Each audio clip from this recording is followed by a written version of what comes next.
The purpose of my program um, is to let the user type a letter from the alphabet and then show all the countries that begins with that letter. In short, it is a simple database search that highlights how lists make programming easier. My code works by starting with a list called my database, which is already filled with names and countries. I also create a variable later called letter to store the user input, and another list called my list to store the results of the search.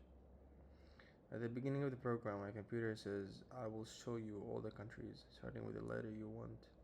Then it asks the user to enter a letter.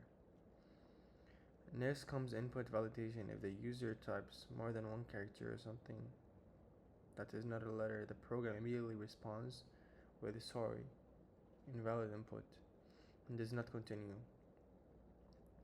If the input is valid, the program sets letter to the user's answer, resets my list to empty, and then says searching, please wait for a few seconds.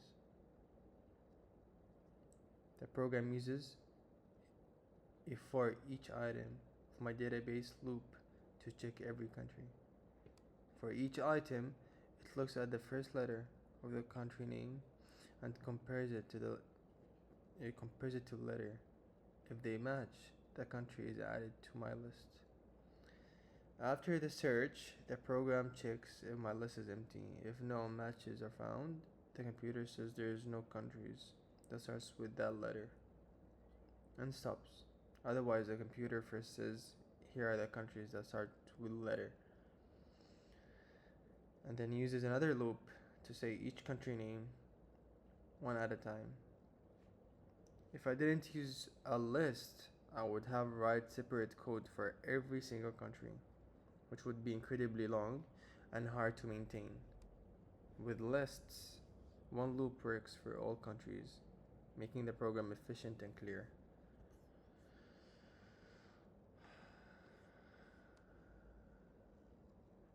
Okay, let's say B.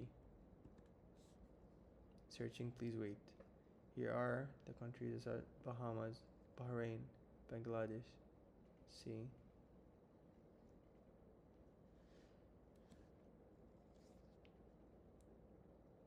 It's gonna keep going, but I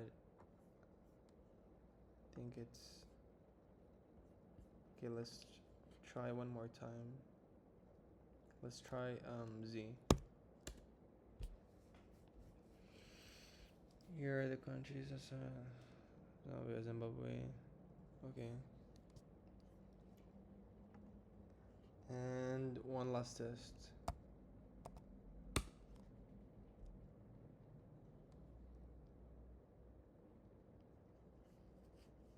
Okay. Thank you for watching.